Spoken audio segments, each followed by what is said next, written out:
नमस्कार, मी श्वेता. तुम्ही पाहताय न्यूज 18 लोकमत. बुलेटिनमध्ये तुमचं स्वागत.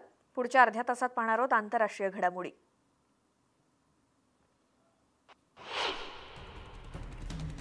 रशियाचे राष्ट्राध्यक्ष व्लादिमीर पुतीन आणि भारताचे पंतप्रधान नरेंद्र मोदी यांची आज भेट होते. पुतीन यांनी 2000 साली भारताचा पहिला दौरा केला होता. भारताचे पंतप्रधान अटल बिहारी वाजपेयी यांच्यासोबतच्या त्यांच्या भेटीनं 2019 मध्ये व्लादिवोत्सोक येथे झालेल्या वार्षिक रशिया भारत शिखर परिषदेची परंपरा जपली गेली आणि परराष्ट्र धोरणाच्या संकल्पनेत रशिया भारतासोबतचे आपले संबंध एक विशेष आणि विशेषाधिकार प्राप्त धोरणात्मक भागीदारी मानतो. भारतासोबतच्या संबंधांमुळे रशियाचे आशियातले संबंध वैविध्यपूर्ण बनण्यास मदत होते असा त्यांना विश्वास आहे. रविवारी वर्णद्वेष विरोधी कार्यकर्त्यांनी पॅरिसमध्ये रॅली काढली होती. रॅली दरम्यान त्यांना मारहाण करण्यात आली. त्यांनी नो टू रेसिझम लिहिलेले काळे कपडे घातले होते. वर्णद्वेष विरोधी कार्यकर्ते आणि सुरक्षा रक्षक यांच्यामध्ये झटापट झाली. रॅलीतील समर्थकांनी फ्रान्सचं राष्ट्रगीत गायलं. झेम्मूर अध्यक्ष आणि आम्ही जिंकू अशा घोषणा त्यांनी दिल्या. अमेरिकेचे हवामान विषयक विशेष दूत जॉन केरी यांनी रविवारी जॉर्डनचे पंतप्रधान बिशर अल खासवने यांची अम्मान इथे भेट घेतली. बैठकीदरम्यान केरी आणि अल खासवे यांनी जॉर्डन आणि अमेरिका यांच्यातील धोरणात्मक भागीदारीवरती चर्चा केली. या बैठकीतील चर्चेत दोन्ही देशांमधील सहकार्य वाढवण्याच्या मार्गांवर, विशेषतः पर्यावरणावर आणि हवामान बदलाच्या आव्हानांना सामोरं जाण्याच्या मार्गावर चर्चा झाली. केरी यांनी जॉर्डनचे परराष्ट्र मंत्री ऐमान अल सफादी यांच्याशी देखील स्वतंत्र बैठक घेतली. इस्रायलचे पंतप्रधान नफ्ताली बेनेट यांनी रविवारी जागतिक शक्तींना आंतरराष्ट्रीय आण्विक कराराचं पुनरुज्जीवन करण्याच्या उद्देशानं वाटाघाटींमध्ये इराण विरुद्ध कठोर भूमिका घेण्याचं आवाहन केलं. ज्यांचे सर्वोच्च संरक्षण आणि गुप्तचर अधिकारी वॉशिंग्टनला चर्चा करण्यासाठी गेले होते त्यांचे आणि तत्कालीन राष्ट्राध्यक्ष डोनाल्ड ट्रम्प यांनी इस्रायलच्या जोरदार प्रोत्साहनामुळे 2018 मध्ये या करारातून खरंतर माघार घेतली होती. युरोपियन आणि अमेरिकन वार्ताहरांनी इराणच्या भूमिकेबद्दल निराशा व्यक्त केली आणि इराणच्या कठोर भूमिकेमुळे ही चर्चा यशस्वी होईल का असा प्रश्न निर्माण झालाय. इस्रायलचे अध्यक्ष आयझॅक हर्झोग यांनी रविवारी अमेरिकेचे नवनियुक्त राजदूत थॉमस रिचर्ड्स नाईट्स यांना सांगितलं की इस्रायल आणि युनायटेड स्टेट्स समोरील सर्वात मोठं आव्हान म्हणजे इराणकडून निर्माण झालेला धोका आहे. 2015चा तुटलेला करार पुन्हा करण्याच्या आशेनं व्हिएन्ना इथे जागतिक शक्ती इराणसोबत बसल्यानं इस्रायल सध्या चिंतेत आहे. 5 महिन्यांहून अधिक कालावधीनंतर व्हिएन्ना इथे गेल्या आठवड्यातील चर्चा पुन्हा सुरू झाली आणि इराणच्या नवीन कट्टरपंथीय सरकारनं पहिल्यांदाच यात भाग घेतला. अदामा बॅरो यांची नवीन अध्यक्ष म्हणून नियुक्ती झाल्यानंतर गॅम्बियन लोकांनी रविवारी रस्त्यावर आनंदोत्सव साजरा केला. रविवारी जाहीर झालेल्या स्वतंत्र निवडणूक आयोगाच्या निकालानुसार बॅरो यांनी शनिवारच्या निवडणुकीत सुमारे 53% मतं जिंकली तर पराभूत उमेदवाराला 28% मतं मिळाली.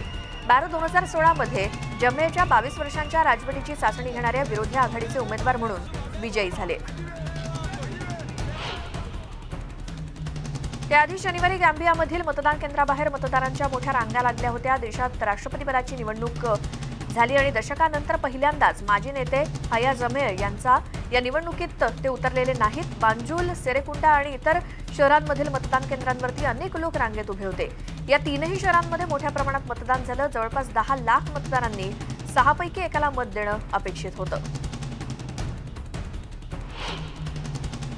माजी हुकुमशाह याह्या जमे यांचा उमेदवार म्हणून समावेश नसलेल्या पहिल्या राष्ट्राध्यक्षपदाच्या निवडणुकीसाठी गॅम्बियन लोकांनी शनिवारी मोठ्या संख्येनं मतदान केलं. ही निवडणूक म्हणजे पश्चिम आफ्रिकन देशातील लोकशाहीची चाचणी म्हणून पाहिलेला एक मैलाचा दगड म्हटली जाते.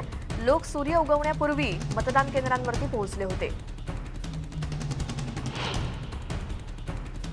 अफगाणिस्तानमध्ये एक महिला न्यायाधीश मुस्का तिच्या कुटुंबासह तालिबान अतिरेक्यांपासून लपून बसली होती. आता तिचं आयुष्य बदलून गेलंय. ब्राझीलचे अध्यक्ष जैर बोल्सोनारो यांनी 21 सप्टेंबर रोजी संयुक्त राष्ट्रसंघाच्या आमसभेत भाष्य करताना आशियाई राष्ट्रातील संभाव्य निर्वासितांसाठी आपल्या देशाचे दरवाजे खुले असल्याचं सांगितलं. मस्का आणि तिच्या कुटुंबियांना बसनं उत्तरेकडील मजारे शरीफ शहरामध्ये नेण्यात आलं आणि त्यानंतर 6 महिला सहकाऱ्यांसह ग्रीसला नेण्यात आलं. पण ऑक्टोबरच्या अखेरीस ती आणि तिचे कुटुंबीय ब्राझीलमध्ये आले आणि राष्ट्रीय माध्यमांशी बोलताना मुस्कानं या आठवड्यात असोसिएटेड प्रेसला सांगितलं की तिला आणि इतर न्यायाधीशांना अजूनही तालिबानकडून बदलाची भीती वाटते. पूर्व पाकिस्तानातील क्रीडा उपकरणाच्या कारखान्यात श्रीलंकन कर्मचाऱ्याला बेदम मारहाण करण्यात आली आणि या प्रकरणात त्या श्रीलंकन कर्मचाऱ्याचा मृत्यू झालाय। त्यानंतर या सामूहिक मारहाण प्रकरणी पोलिसांनी गुन्हा दाखल केलाय। पोलिसांनी या प्रकरणी 13 संशयितांना अटक केली। शिवाय या घटनेशी संबंधित किमान डझनभर जणांना ताब्यात घेण्यात आलंय। पोलिसांचा दावा आहे की जमावानं प्रियता कुमारला पकडलं, त्याला जबर मारहाण करण्यात आली, यामध्ये त्याचा मृत्यू झाला। जमाव इतका संतापलेला होता की त्याचा मृतदेह सार्वजनिकपणे जाळण्यात आला। श्रीलंकेच्या व्यवस्थापकावरती हल्ला करण्यासाठी कामगारांना प्रवृत्त करणाऱ्या मुख्य संशयिताला अटक करण्यात आली आहे। या सामूहिक मारहाण आणि मृत्यू प्रकरणी पाकिस्तानात राहणाऱ्या श्रीलंकेच्या नागरिकांनी निदर्शनं केली। आंदोलकांनी हल्लेखोरांचा आणि सरकारचा निषेध केला। तसंच श्रीलंकेच्या नागरिकांच्या सुरक्षेसाठी त्यांनी पोलिसांकडे मागणी केली। तर आंदोलनात सहभागी मानवाधिकार कार्यकर्त्या मेहनाज रहमान यांनी आरोप केला की पैगंबराच्या मानहानीचा आरोप चुकीचा आहे। वैयक्तिक वादातून या श्रीलंकन व्यक्तीची हत्या करण्यात आली आहे। पोलिसांनी वारंवार इशारा देऊन सुद्धा आणि कठोर कारवाईचा इशारा देऊनही सरकारच्या विरोधात आपला संताप व्यक्त करण्यासाठी हजारोंच्या संख्येनं नागरिक रस्त्यावर उतरले होते। पोलीस आणि प्रशासनानं कारवाईचा इशारा देऊनही हजारो निदर्शक बेलग्रेड आणि इतर सर्बियन शहरांमध्ये मुख्य रस्त्यावर जमले होते। आंदोलकांनी रस्ते आणि पूल अडवले। सर्बियन राष्ट्राध्यक्ष अलेक्झांडर वुकिक यांच्या निरंकुश शासनाबाबत वाढत्या सार्वजनिक असंतोषाच्या विरोधात पर्यावरणवादी गटांनी पुकारलेलं हे दुसरं देशव्यापी आंदोलन आहे। बेलग्रेड आणि इतर सर्बियन शहरांमधील हजारो निदर्शकांनी नियोजित लिथियम खाणीचा निषेध करण्यासाठी शनिवारी आक्रमक निदर्शनं केली। बाल्कन देशातलं दुसऱ्या क्रमांकाचं मोठं शहर नीसमध्ये डॅन्यूब नदीच्या पुलाप्रमाणेच मुख्य डाऊनटाऊनचा मुख्य रस्ता आंदोलकांनी अडवला होता। नोव्ही सॅडमध्ये सरकारचे समर्थक समजल्या जाणाऱ्या आंदोलकांनी पोलिसांच्या दिशेनं दगड आणि बाटल्या फेकल्या। तर पोलिसांनी या सगळ्या आंदोलनकर्त्यांना नियंत्रणात ठेवण्यासाठी विविध प्रकारच्या उपाययोजना केल्या। आंदोलकांनी त्यांना रोखणाऱ्या एका पोलिसाला मारहाण केली आणि पुढे आंदोलन इतकं आक्रमक झालं की पोलिसांनी तिथून काढता पाय घेतला। इराकमधील इराण समर्थक आणि राजकीय युतीच्या प्रमुखांनी स्पष्ट केलं की फेडरल सुप्रीम कोर्टात निवडणुकीच्या निकालांविरुद्ध न्यायालयीन लढाई सुरूच ठेवणार आहोत। फताह अलायन्स ब्लॉकचे प्रमुख हादी अल अमिरी म्हणाले की निवडणुकांचे निकाल गोंधळात टाकणारे होते। या निकालांमुळे स्वतंत्र असलेल्या उच्च निवडणूक आयोगाची अक्षमता ठळकपणे समोर आली आहे। गेल्या महिन्यात झालेल्या संसदीय निवडणुकीत फताह आघाडीचा सर्वात मोठा पराभव झाला होता आणि इराकच्या निवडणूक आयोगानं मंगळवारी जाहीर केलेल्या अंतिम निकालानुसार शिया धर्मगुरू मुक्तादा अल सदर यांचा पक्ष संसदेच्या 329 जागांपैकी 73 जागा मिळवून सर्वात मोठा पक्ष ठरलाय। युरोपमध्ये स्थलांतर करण्याच्या प्रयत्नात इराकच्या एका गर्भवती महिलेनं जीव गमावलाय। अविन इरफान असं महिलेचं नाव आहे। तिला 5 मुलं असून पोलंड बेलारूस सीमेजवळील पोलिश रुग्णालयात तिचा मृत्यू झाला। सध्या तिचे पती आणि मुलांना पोलंडमधल्या शिबिरांमध्ये राहण्यासाठी तात्पुरती परवानगी देण्यात आली आहे। 2021 मध्ये सुमारे 28,000 इराकी नागरिक युरोपला रवाना झाल्याचं सांगितलं जात आहे। ख्रिस्ती धर्मगुरू पोप फ्रान्सिस यांचं अथेन्समध्ये आगमन झालं। जवळपास 20 वर्षांनी फ्रान्सिस यांनी ग्रीस राज्याला भेट दिली। यावेळी तिथल्या काही विद्यार्थ्यांनी पोप फ्रान्सिस यांच्यासोबत सेल्फी काढले। मेडिकल आणि लॉच्या विद्यार्थ्यांशी संवाद साधत फ्रान्सिस यांनी त्यांना जपमाळ भेट दिली।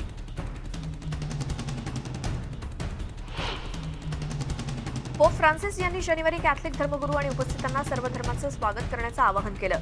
सेंट डायनोसिस कॅथेड्रलमध्ये ग्रीसच्या कॅथलिक समुदायाच्या सदस्यांना भेटल्यानंतर त्यांनी हे सांगितलं आणि ग्रीक राजधानी अथेन्समध्ये ही बैठक झाली।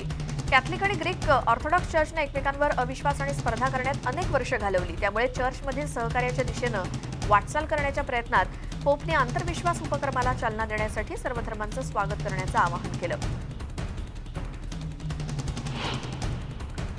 थायलंडचे राजे वाजिरालॉन्गकॉर्न बँकॉकमध्ये आलेत आणि त्यांच्या दिवंगत वडिलांच्या सन्मानार्थ एका कार्यक्रमाचं आयोजन करण्यात आलं होतं। या कार्यक्रमाला त्यांनी हजेरी लावली। राजा भूमिबोल अदुल्यादेज यांचा वाढदिवस दरवर्षी फादर्स डे म्हणून साजरा केला जातो। या पार्श्वभूमीवर बँकॉकमध्ये खास कार्यक्रम आयोजित करण्यात आला होता।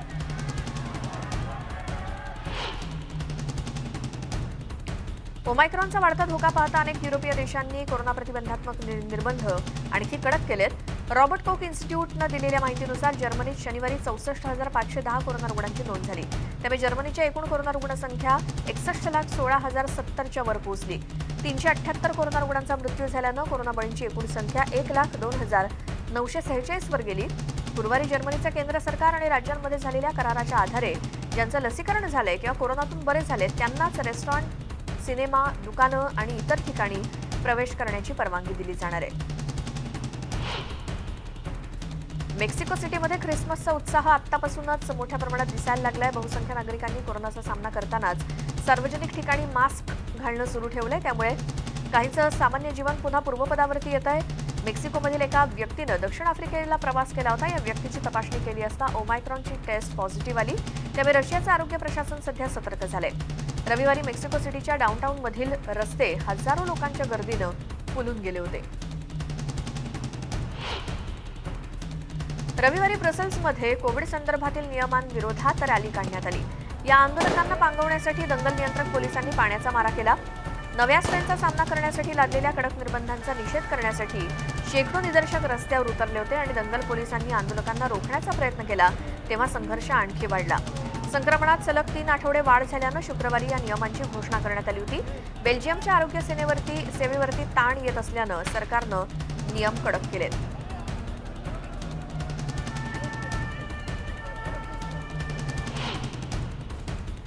दक्षिण आफ्रिका आणि इतर देशांमध्ये लावलेल्या प्रवास निर्बंधांमुळे हॉस्पिटॅलिटी इंडस्ट्रीजची चिंता वाढली आहे। सुट्ट्यांचा काळ जवळ आलेला असताना प्रवास आणि पर्यटन क्षेत्रात मोठी आर्थिक उलाढाल होते। दक्षिण आफ्रिकेला ब्रिटनच्या रेड लिस्ट म्हणून काढून टाकल्यानंतर देशात सुट्टी घालवण्यासाठी येणाऱ्या पर्यटकांची या क्षेत्रातले व्यावसायिक वाट पाहत होते, कारण तोपर्यंत या देशांमध्ये ऑक्टोबर 2021 मध्ये प्रवासावर मोठ्या प्रमाणात निर्बंध घालण्यात आले होते।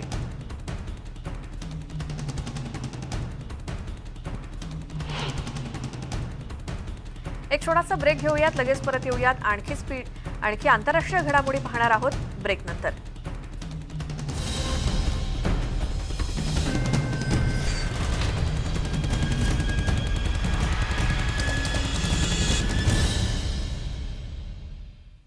ब्रेक नंतर स्वागत। जगाच्या पाठीवर आमच्या विशेष बुलेटिनमध्ये पाहूयात आणखी आंतरराष्ट्रीय घडामोडी।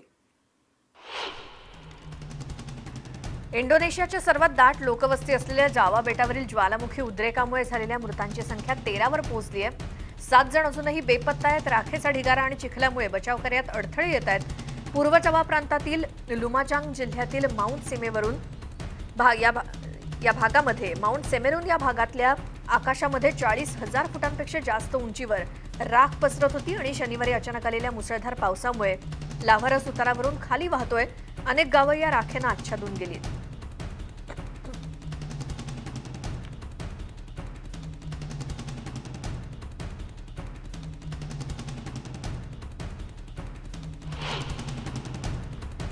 बंगालच्या उपसागरातून दक्षिण भारतातील काही भागामध्ये रात्रभर मुसळधार पाऊस पडल्यानंतर उष्णकटिबंधीय वादळ कमकुवत झाले आणि खबरदारीचा उपाय म्हणून सुमारे 50,000हून अधिक नागरिकांना तात्पुरत्या छावण्यांमध्ये स्थलांतरित करण्यात आले। बचाव मोहिमेतल्या कर्मचाऱ्यांनी जनजागृती मोहीम राबवली आणि पाऊस आणि वाऱ्याचा वेग वाढल्यामुळे पश्चिम बंगाल राज्यातील किनारी भागातून लोकांना बाहेर पडण्यासाठी मदत करण्यात आली। सोमवारनंतर हे वादळ आणखी कमकुवत होईल असं भारतीय हवामान विभागाच्या वतीनं जाहीर करण्यात आलंय। हवामान बदलामुळे हिंदी महासागरात शक्तिशाली वादळं वारंवार आणि तीव्र होत आहेत आणि ही चिंतेची बाब असल्याचं वैज्ञानिकांचं म्हणणं आहे। यापूर्वी 1999 मध्ये आलेलं वादळ फार प्रभावी होतं। स्पेनमधल्या ला पाल्मा बेटावरच्या ज्वालामुखीचा उद्रेक 11 आठवड्यांपासून सुरू आहे। शनिवारी लाव्हारसाचा एक नवा प्रवाह नैऋत्येकडे वाहण्यास सुरुवात झाली। आतापर्यंत ज्वालामुखी उद्रेकामुळे 850 मिलियन युरोंचं नुकसान झालंय। आतापर्यंत लाव्हारसामुळे 2700 इमारती उद्ध्वस्त झाल्यात आणि 1140 हेक्टरपेक्षा जास्त क्षेत्रावर केळ्यांचं उत्पादन घेतलं जातं। या बेटाचं पर्यटनासह कमाईचं मुख्य स्रोत हे पीक आहे। या लाव्हा खडकांमुळे नमुने गोळा करणं आणि हवेची गुणवत्ता मोजण्याचं काम शास्त्रज्ञ करतायत।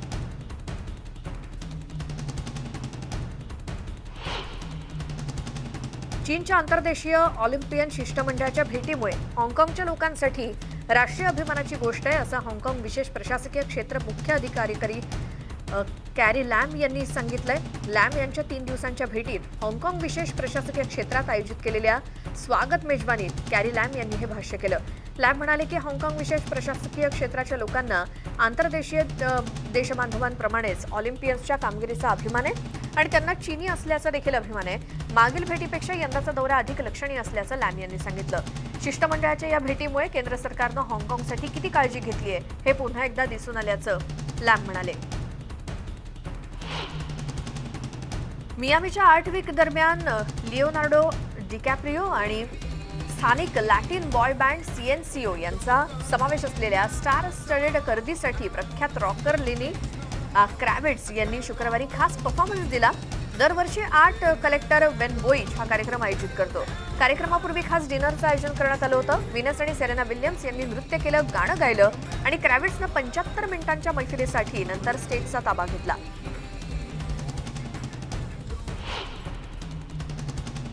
आंतरराष्ट्रीय दिव्यांग दिनानिमित्तानं आयव्हरी कोस्टच्या अबिजान शहरामध्ये अपंग व्यक्तींचं सौंदर्य, त्यांचे कलागुण दाखवण्यासाठी फॅशन शोचं आयोजन करण्यात आलं होतं.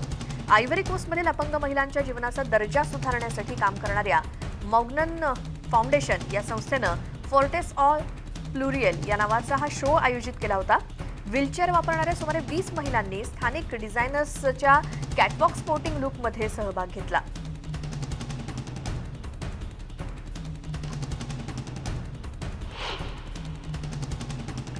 या आंतरराष्ट्रीय घडामोडींसोबतच वेळ झाली आहे जगाच्या पाठीवर आमच्या विशेष बुलेटिनमध्ये इथेच थांबण्याची. कोणत्याही बुलेटिन दरम्यानची एखादी महत्त्वाची बातमी तुम्हाला पुन्हा पाहिजे असल्यास न्यूज 18 लोकमतच्या YouTube चॅनलला सबस्क्राईब करायला विसरू नका. बाजूला असलेल्या बेल आयकॉनवर क्लिक करा. फेसबुक, ट्विटरवरती सुद्धा आम्हाला फॉलो करा. त्यासोबत आणखी एक महत्त्वाची आठवण, मास्क वापरा, घराबाहेर पडताना सॅनिटायझर वापरा आणि सोशल डिस्टन्सिंगचं पालन करा.